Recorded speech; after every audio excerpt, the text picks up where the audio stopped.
I tried to beat Stellar Blade with one hand on its hardest difficulty. No upgrades, no abilities, no bitches. But why? There's a joke that this game is really hard, especially since you're playing with one hand. Oh, sweet mother of God. So I created the Gooner % category in order to see if such a challenge was really possible and how long it would take. I also restricted myself from doing anything in real life with both of my hands until I beat the game like this. This run tested my patience. I got greedy. Fuck. My determination. Fucking fuck. And the adverse effects of prolonged gooning on the male body. It's fucking going really bad. Let's get to work.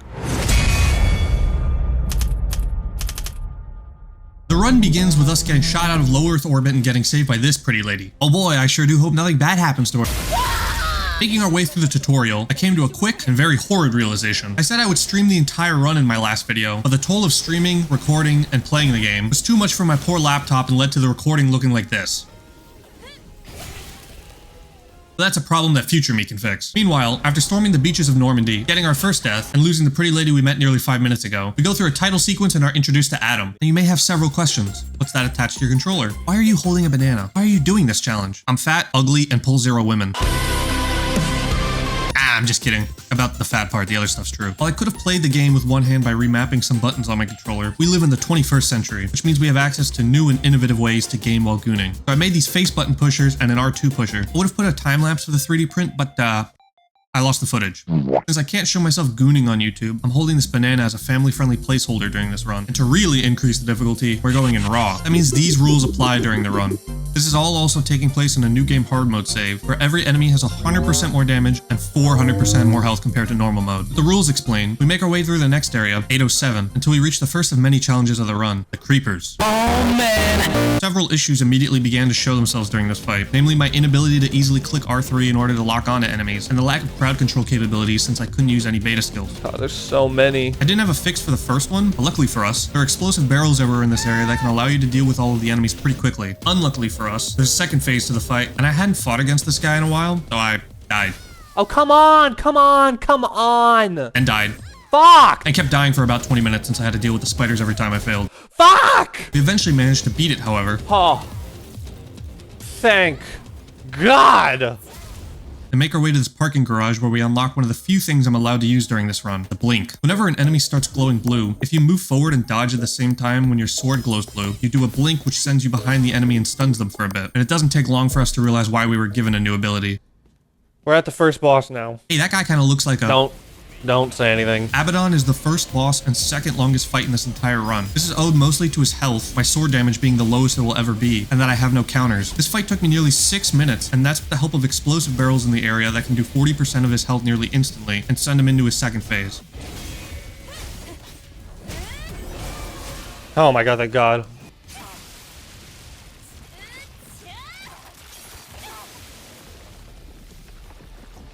2 thumbs up from me. We get no breaks in difficulty though, as now we have to clear the parking garage with several annoying enemies inside of it. But I concocted an ingenious plan. I went back to the supply camp and got the ambush skill, and slowly, but methodically, gave a surprise prostate exam to every enemy I came across. Making our way outside, killing the horse, killing some spiders, killing another horse, swimming through some tunnels, we emerged in a train station with a puzzle only the biggest of brains could solve in order to turn on the station's power.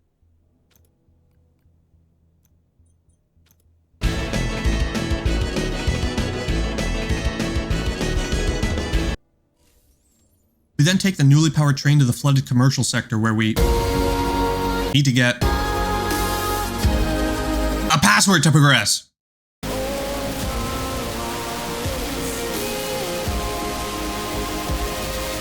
After killing some enemies and powering up this generator, we make our way inside the Hall of Records and get some exposition on climate change and bionic enhancements and blah blah blah. While the AI lady continues to ramble, I steal her catalytic converter and make my way out without having fought anything. But not for long, since we have to kill yet another horse. Alright, we get to fight the horse now. I didn't like this fight. Not just for the fact that the boss is kind of boring, but also that his particle effects were so strong he was actively nerfing me during the fight with how bad my frames were dropping.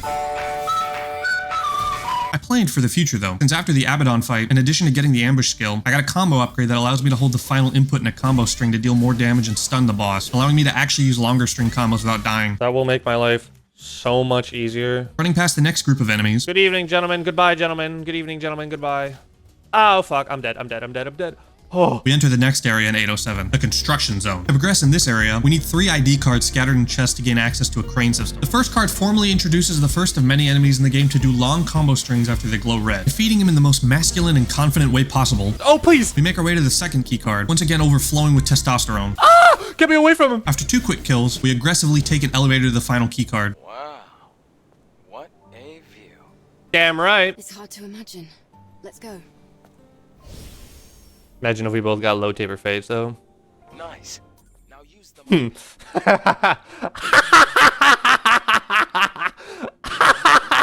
Clearly, the run was already taking its toll on me. After composing myself and moving the cranes to make a bridge, we enter the city underground sector, get a floodgate key, get jump scared from behind, Dude, how am I still? Whoa! open a floodgate, jump down into the water, Wee.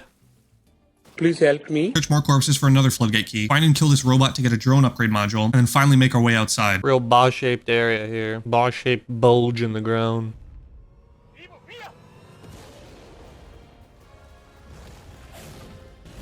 Oh, fuck. I forgot there was a quick time event here. Earlier, when I said Abaddon was the second longest fight in the run, it was only because of this fuck-ass gorilla, Gigas. Ouch. This fight took nearly 8 minutes of parrying, dodging, and doing shit all damage to him. I even unlocked my first parry counter ability here, and it still barely does any damage to him. Also, when I say it took 8 minutes, that was for the successful run. Like Abaddon, this fight took nearly an hour of multiple attempts to actually beat. My time has come. Fuck! Ah, fuck, man. I literally had it. I perfect dodged 2 of them. Me bomba!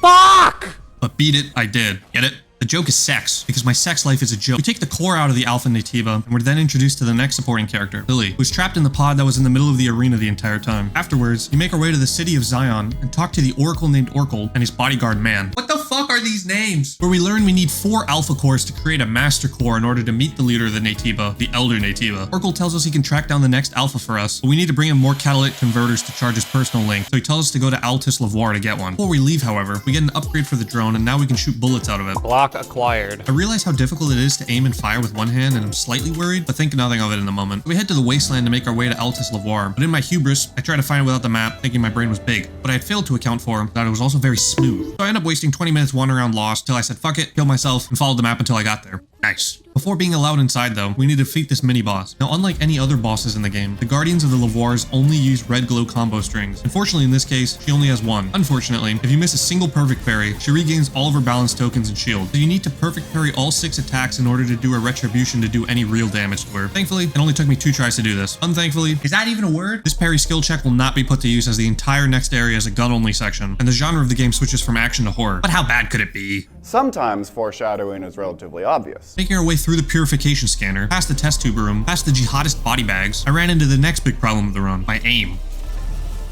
Ah! Every major enemy in the Lavoirs have these explosive packs that once shot deal huge damage and can nearly one-shot most of them. The problem I face is that the aim assist I get from aiming locks onto their center of mass and not these weak points. This causes me to use way more ammo than I normally would. Can I get some more ammo? Like, please have a water. But I'm sure that won't be an issue. Sometimes foreshadowing is relatively obvious. We're then faced with a jumping puzzle that, Square, circle, triangle, X, square. Wait, no. Triangle. Circle. Okay. is a little difficult with one hand. After bouncing some lasers around and overloading this generator, we get a fusion cell and take an elevator to the lower floor. After a minor hiccup in the laser room with waves of enemies coming at us. Please, I don't have any more rounds. What do you want me to do? You're the last one! Oh. Fuck! Fuck! Another hiccup in the air vent.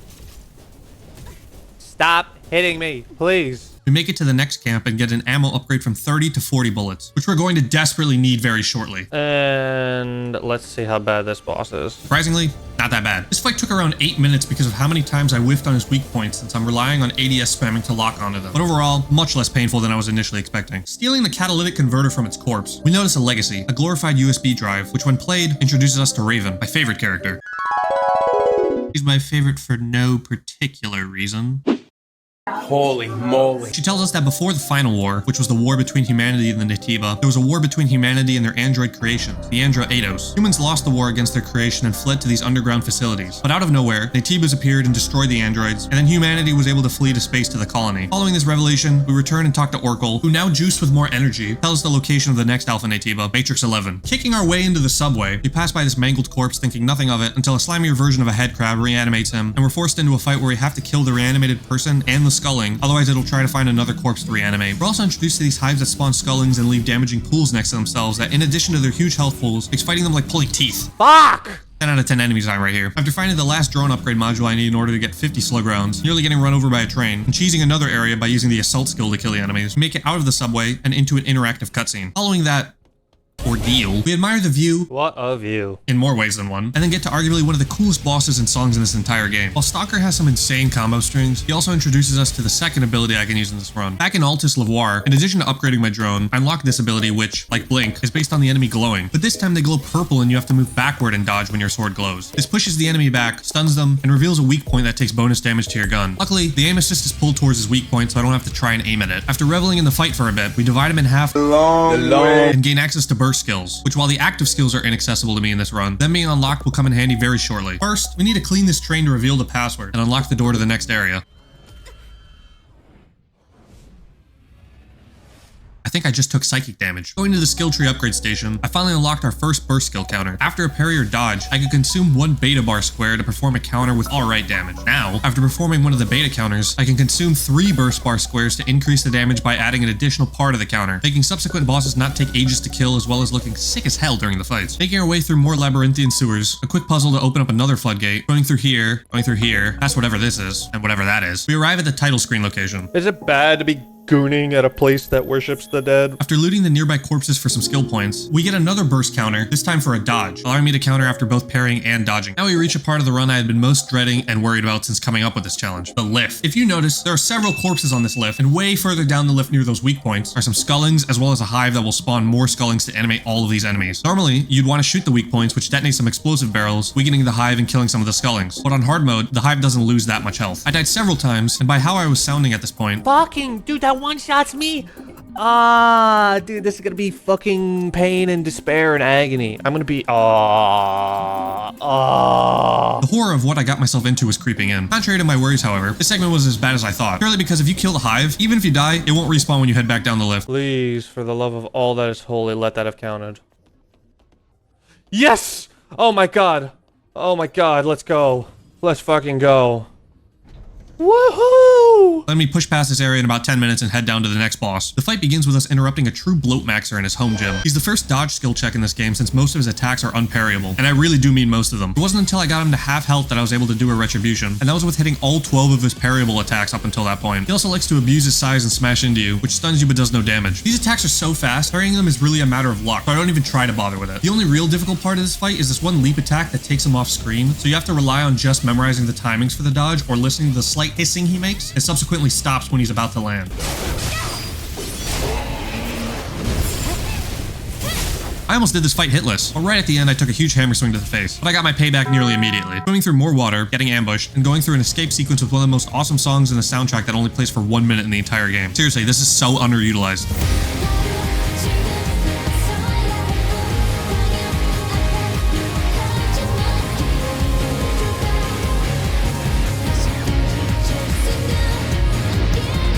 I'm pretty sure this was the song they used in the trailer for the reveal of the game. Thank you for that information past me. Trying to make it past a group of enemies. Good evening, gentlemen. Oh!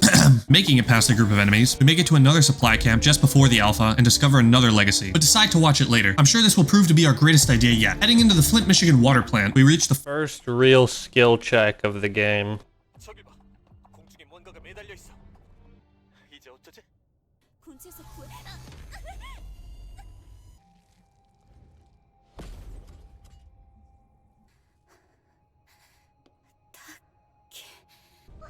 알파 시그널이 치솟고 있어요. 이브, 저건 알파 네이티브야.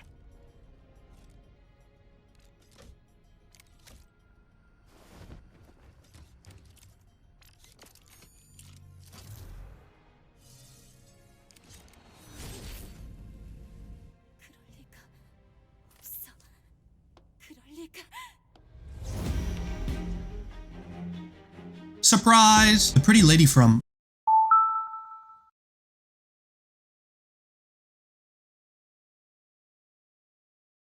Like 13 minutes ago. is actually still alive. Unfortunately, Taki's the alpha Natiba we've been tracking throughout Matrix 11. Don't let her not acting super aggressive lull you into a sense of security though. When she attacks, she really attacks. And I mean really attacks.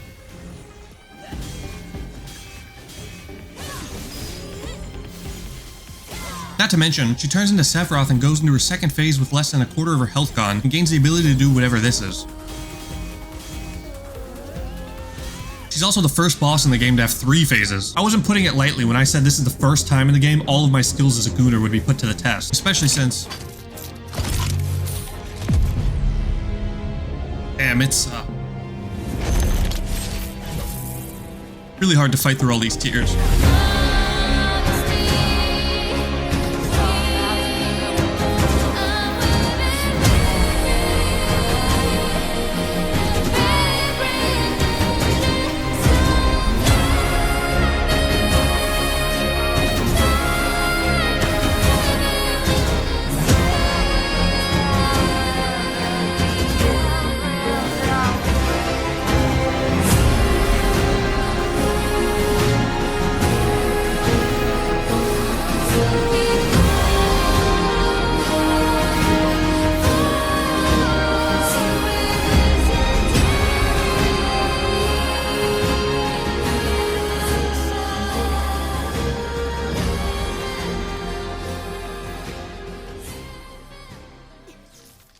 After the fight, we say goodbye to Taki for the second and final time.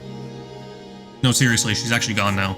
Yo guys, it's me, Charlie. Hey, did that guy just turn into sand? After speaking to Oracle again, we get directions to the next hypercell, Abyss Lavoir. But before we leave, we decide to check out the legacy we couldn't watch in Matrix 11. Raven explains that the being we worship as the god of humanity, Mother Sphere, was in fact a powerful artificial intelligence who, after creating the Andra Eidos, decided humanity needed to be replaced by them. I, however, barely listened as I was busy doing tricks with my banana. Anyway, after driving directly into a sandstorm and needing to make an emergency landing, we move on foot to Abyss Lavoir. Normally in the wasteland and Great Desert, you need to reactivate some solar towers in order to get the camps operational, but since I don't need them, we can walk for less than a minute and end up where we need to be. Like I mentioned earlier, the Guardians of the Lavoirs only attack in combo strings. The first half of this fight is identical to the previous one, but the second half is where I started boiling. She moves from a 6-string combo to a 9-string, longer than any other boss in the game. So I spent the next 35 minutes constantly whiffing at least one parry in her second phase until I finally beat her.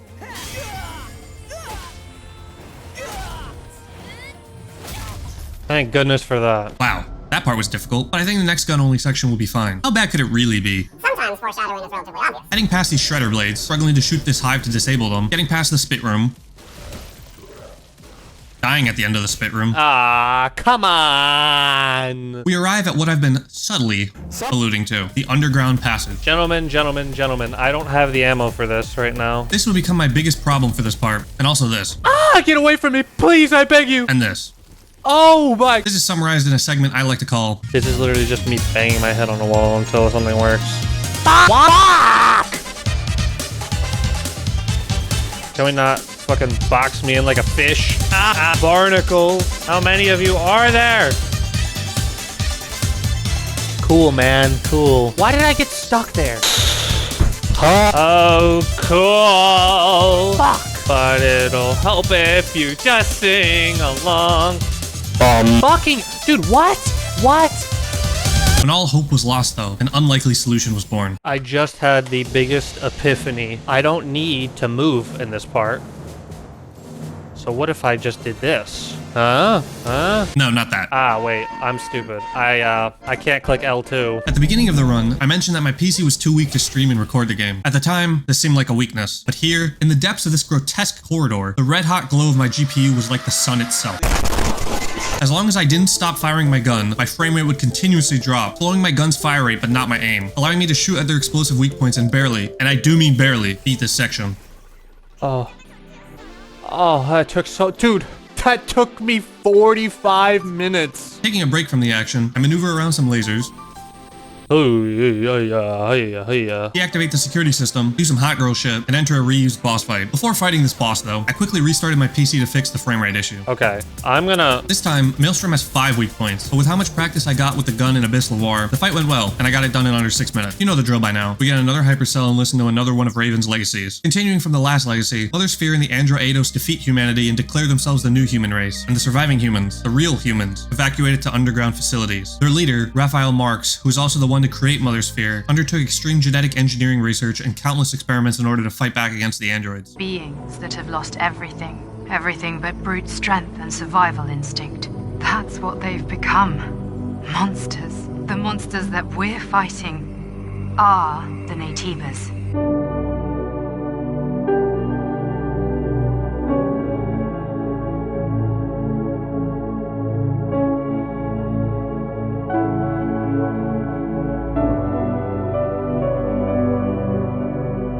Putting all of the clues together, Lily and Eve realize that they are androids. Lily also says, "They can't adapt to different environments, and they can't even survive in space."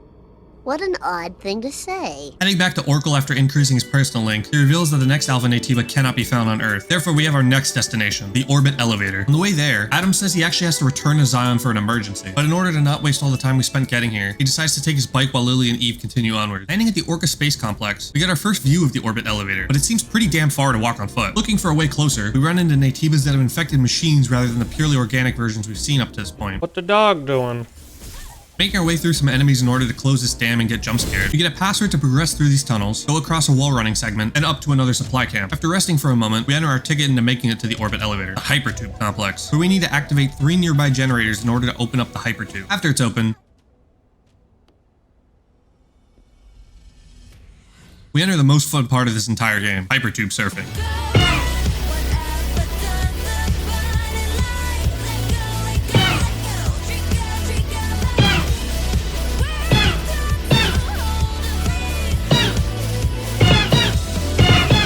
Honestly, the only gripe I have with this section is that it's not longer, but at least the ending doesn't disappoint.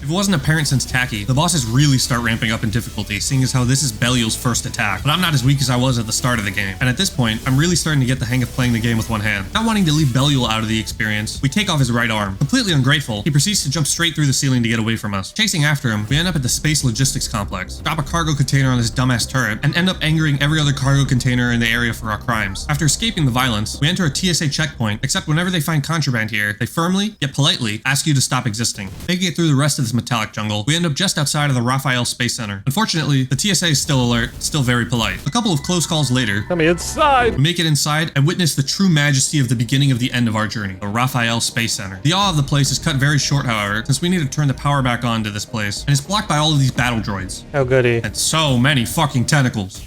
Oh my god, I was facing the wrong fucking way. Once again using my enlarged cerebrum and a sword to the ass, several times, we clear out enough enemies to sneak by the remaining ones. Y'all don't see me, right? Yes.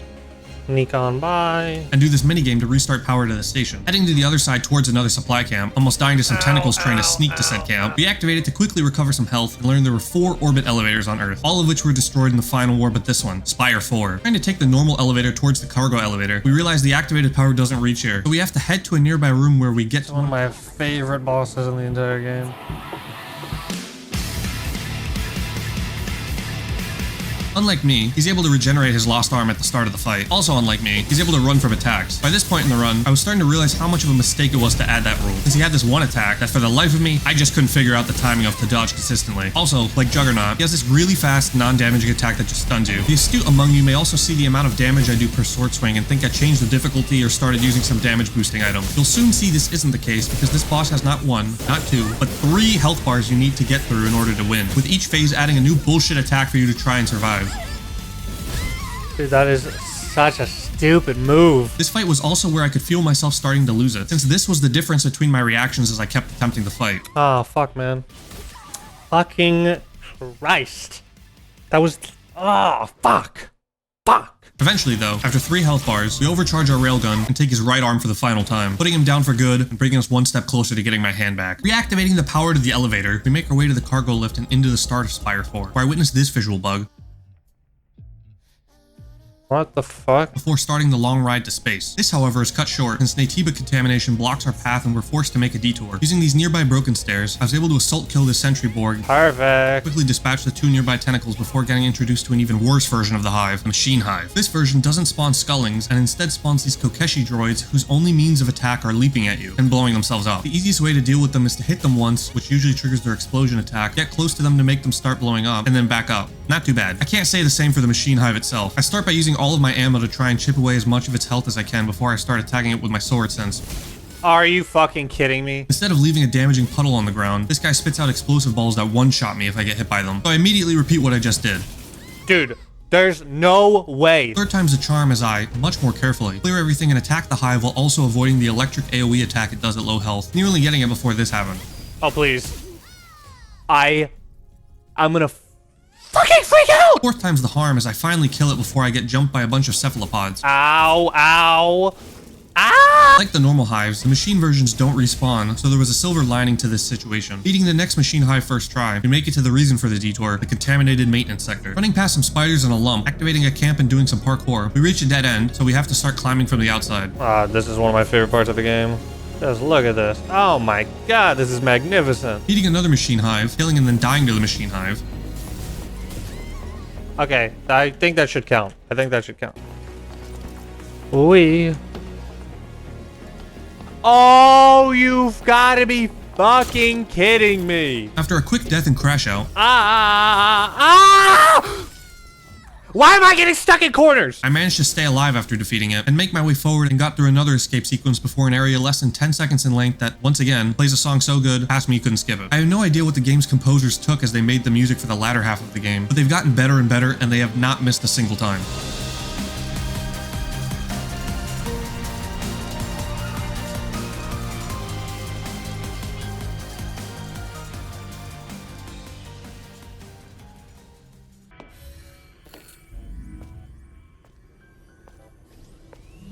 어서 오세요, 주인님.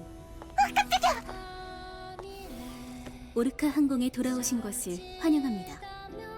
저는 VIP 룸의 안내를 맡고 있는 메이드 아리사입니다. Skip! 여기서 끝내줄게. I'm just kidding. That doesn't happen.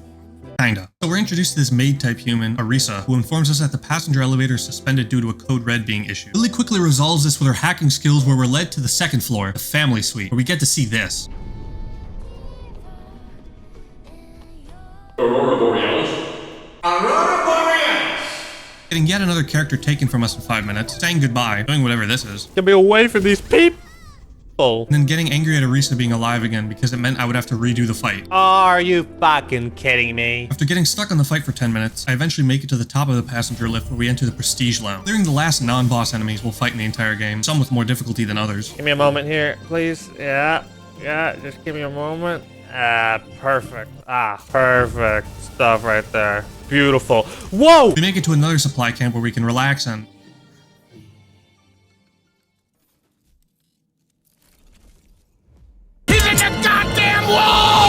Needing to reset the AI controlling the nearby elevator, we enter the Vermilion Garden where Lily's drone gets sniped by the Natiba that was stalking us, making us need to beat it without the help of our gun. Of all the fights in the game, this was the one I had the most skill with, so much so that during its entirety, I was able to string both light and heavy attacks in between most of its moves, and even dodge whatever this attack is.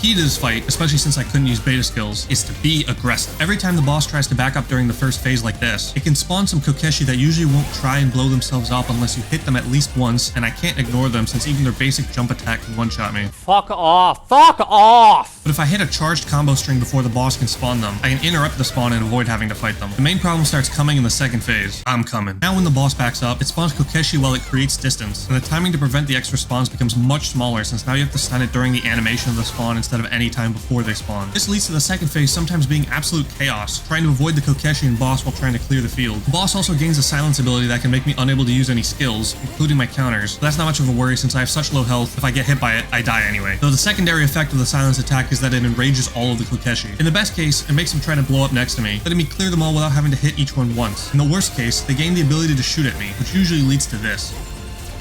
But one time this happened. In a perfect world, men like me would not exist.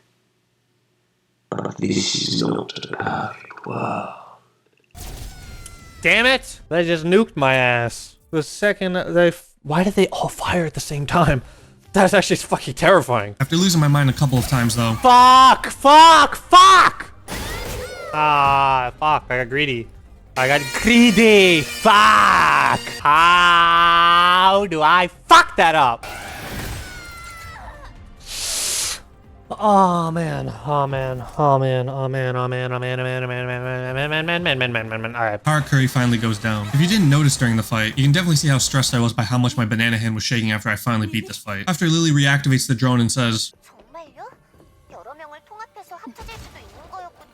what an odd thing to say. We head back towards the elevator where I had forgotten that I ran past this battle droid who was waiting for us the whole time to come back. After getting rid of him, twice, I began my final ascent to the top of the orbit elevator. We're nearly there. I'm so close to getting my hand back. I couldn't have made it here without you all. Eve, Lily, Skinner.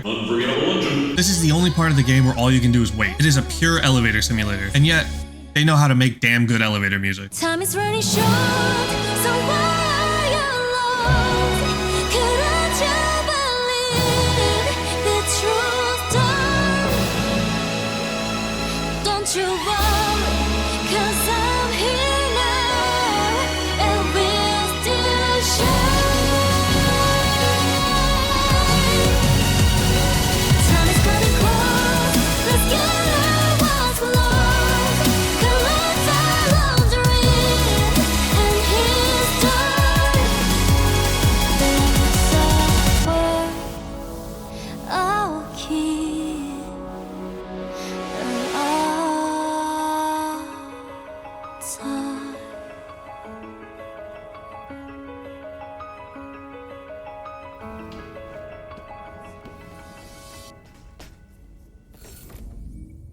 여기인가? Please stop jinxing it.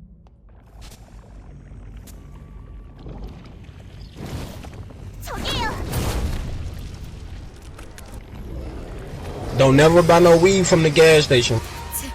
너희들은 자신에게 무슨 짓을 한 거지?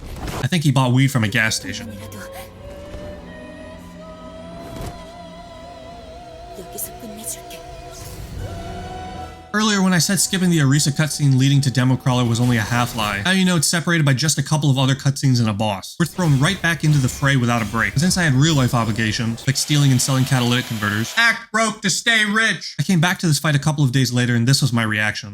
Oh my god, dude, the banana's fucking rotting, bro. Now, at this point of the run, I could keep explaining the boss's attack. I could tell you about how cool the design of an eldritch being mixed with advanced technology is. I could tell you about the sick-ass arena we fight him in. I could tell you about how good the soundtrack is for this fight. I could tell you that this fight has 3 phases. I could tell you all of that, but I think I'll show you instead.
is a bad time to bring it up, but why do I still hear boss music?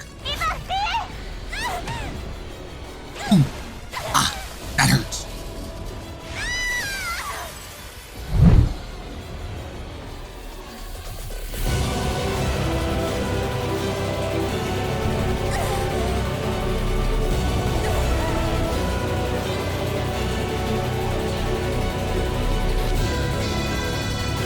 Oh shit, what is that? Kill it, Eve! Kill it!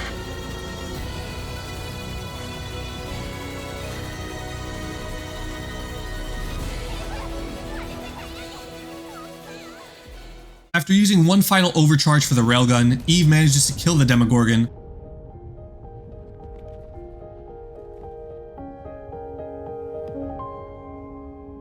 but begins falling to Earth. She gets a Deus Ex Machina in the form of a mech from the colony to save her though. Unfortunately, I can't say the same for myself. Oh, I'm alright. I'm alright. Heading back to Zion, we see the city on fire and under attack. Lily stays behind to try operating the mech while we head to Oracle to make sure he's safe. Entering the presence chamber, we see Man get his teeth kicked in by the Alpha Natiba who killed Taki before it's our turn. That's right, another boss fight right after the last two, and this one would be miles harder. This is owed entirely to a new kind of attack being introduced, the insta-kill. The boss summons these floating targets that have to be destroyed with your gun in a limited amount of time, otherwise you die. Oh, well, that's just lovely. This normally isn't so bad, but with how high I had turned on aim assist back in Abyssal War to ADS spam in the hallway section, my first time against the attack ended like this. Okay, yeah, this is gonna be bad. Even after lowering the aim assist, I ran into two more issues. The first is that the insta-kill orbs I need to destroy aren't classified as enemies, so the game doesn't give me any aim assist on them, meaning I had to actually aim now. And the second was that the boss sends these homing attacks followed by several pillars of light. While it's easy to avoid both, avoiding them while also trying to destroy the orbs was a Herculean task that nearly broke me. Fucking fuck! However, the very next attempt, I was able to prove to myself that it was in fact possible.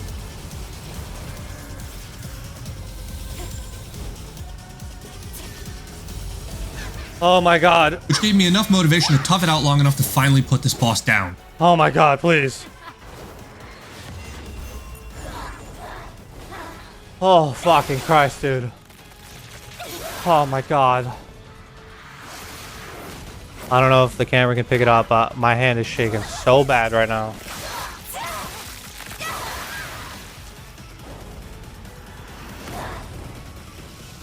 After cutting out its alpha core and leaving a giant hole in its neck, Raven comes falling out of the Natiba. If I had a nickel for every time a woman came out of a boss in a game, I'd have 2 nickels. Which isn't a lot, but damn do I like this nickel a lot more. After she disappears in a storm of her own period blood, we're told to head to Oracle before Man dies. Oracle reveals he was the first of the Alpha Natiba, Andro Eidos who were fused with Natiba. He asks if we collected 4 cores, but since we lost one to space, we only have 3. He pulls the opposite of a low-tier god, thanks us for giving his life purpose, before ripping out his own core and having it fuse with the other 3 to create the master core we need to meet the Elder before he dies. Now ready to head to the nest and meet the Elder. Even Lily prepare to leave, but are worried where Adam is in all of the chaos. Lily realizes that the bike he took has a tracking beacon, so the pair decide to follow the trail before heading to the nest. Weirdly enough, the tracker leads us to the nest anyway. Not wanting to be a burden this time, Lily uses the newly retrofitted Providence mech to follow us to find Adam and the Elder. On the way to the bike signal, we find the final legacy Raven left behind in a fallen colony module. Continuing from the last legacy, after humanity evolved into the Natiba during their fight against Mother Sphere, they began to climb the orbit elevators in order to reach the colony like the Demogorgon was attempting to do. To prevent the colony from being contaminated, Mother Sphere ejected the orbit ring and 30 of its space modules that crashed on the Earth, which caused the environment to change to what it is now. Moving 10 feet, we find Adam's bike, a supply camp, and another cutscene. I would explain what happened during it, but I'm not gonna lie,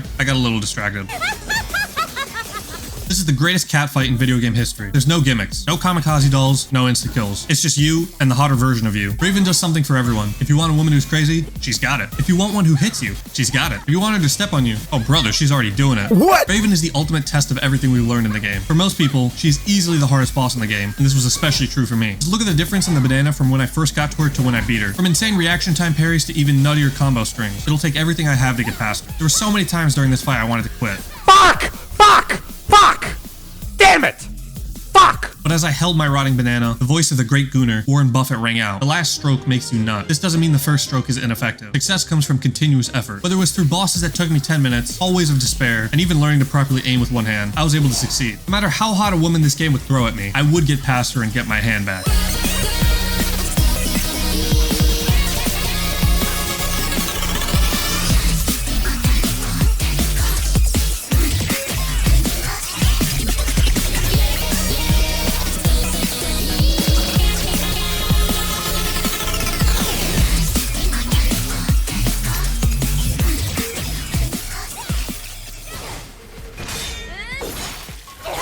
Oh, that would have been a cool ending. That would have been a cool ending, I can't lie.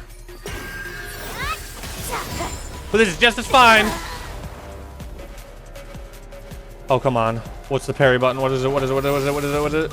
Triangle! Yes! Finally! Yes! Yes!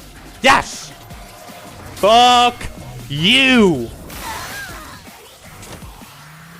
After ripping her left arm off in one swift motion and cutting off her right arm, the fight was finally over. All that was left was for a cutscene to play, and what was that? Unbeknownst to me, one of my friends had come into my apartment and was fucking dying over seeing me play a game with a half-naked woman while I was holding a rotting banana. Initially, I muted my mic to talk to him, before realizing this was actually comedy gold and unmuting. The following is an excerpt of the actual conversation of me trying to explain what was going on. The second thing was I get no health upgrades, so every attack in the game pretty much one-shots me. I get no damage upgrades, so I do like no fucking damage. I can't use any abilities because they can stun lock bosses, and I was like, this is too easy. Her ass. I can see her toe from her ass crack. Nah, dude, it's a good game. It's a good game.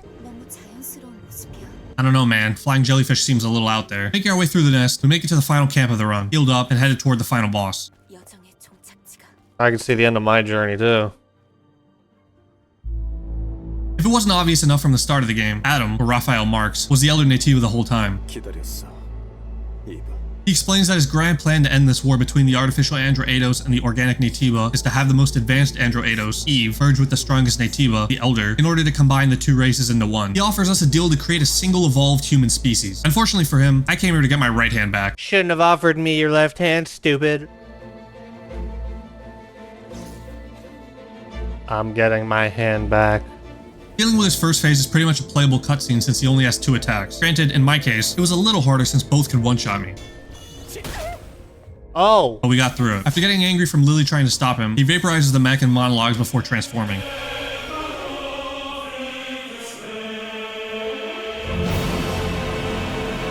This is it, the final fight against God to get my hand back. This fight was easily the longest part of this entire game. Despite not being as mechanically difficult as Raven, the Elder was still hard as hell. Most of his moves would one-shot me like every other boss, but his health pool made this the truest test of endurance, especially right at the end. He even ends up breaking some game logic and uses a phase 2 attack in phase 1. Whoa! Also, like the unidentified Naytiba, he has an insta-kill attack, and there are 6 targets instead of 3 this time. Luckily, he doesn't attack during this phase, and the attacks when you break the cherubs are pretty easy to dodge as well as Amos is working on them. This didn't stop me from failing a couple of times as he activated the goddamn Human Instrumentality Project. I eventually got a system going by raising the controller and aiming even better than during the UN fight, but that was just the beginning of the end. Phase 2 was just getting started.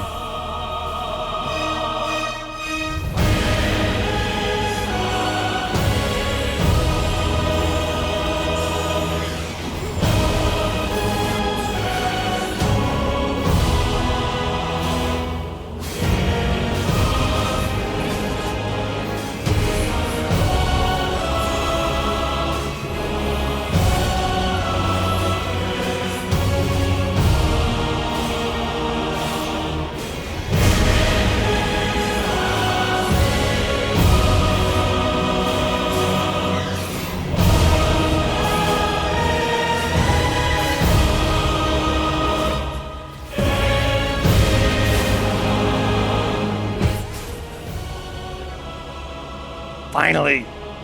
Finally!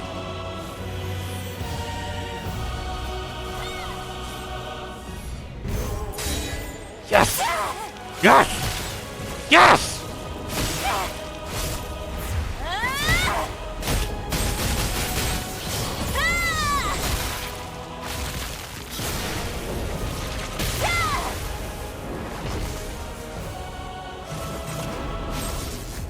Oh, it's finally over.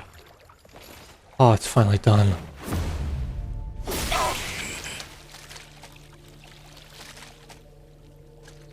Oh man, look at how fucking rotten this thing looks. Oh my god. What the hell, man? Where am I? Congratulations. Whoa, who are you? I am God. But I thought I killed you. Do you think I look like that? I guess not. Why did I wake up here? Wasn't this whole thing a disappointment to you? Of course not. You beat the challenge. I am here to give you your hand back. What is wrong? Displeased with the hand I made? No. I know I did all of that to get it back, and I'm grateful. It's just, it feels hollow getting it back after all of that. I started doing pretty well even without my right hand. Did learning any of that have any meaning? What do you think? Does anything you do really have meaning? What do you mean? Everything that has ever lived will die. Does that mean living is meaningless? I'm not sure I follow. When you watch a movie, do you skip straight to the ending? Of course not. If you started a book knowing how it would end, why would you bother to read it? Well, because I want to know what events took place in the middle. Exactly. Just because the beginning and end are defined, those mean something magnificent can't happen in between. Look at your journey. You went through so many ordeals, and yet that is what made it so entertaining. How boring would it have been if you never faced any hardships? I guess you're right. So, what now? That is what I want to ask you. Do you want to be sent back now that you have your hand? Actually, can you take it away for a bit? What for? I have one last thing I need to do.